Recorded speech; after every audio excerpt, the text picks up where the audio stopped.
কবিগুরু রবীন্দ্রনাথ ঠাকুরের ৮৪তম তিরোধান দিবস পালন করল ইংরেজবাজার পৌরসভা ও মালদা শিল্পী সংসদ।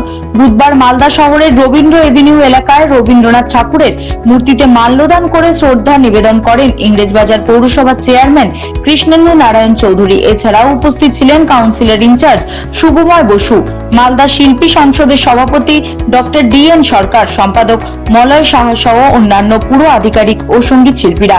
এদিন রবীন্দ্র মূর্তিতে মাল্যদান ও রবীন্দ্রসঙ্গীত পরিবেশন করে পালন করা হয় বিশ্বকবির তিরোধান দিবস। 22শে শ্রাবণ বিশ্বকবি, আমাদের প্রিয় কবি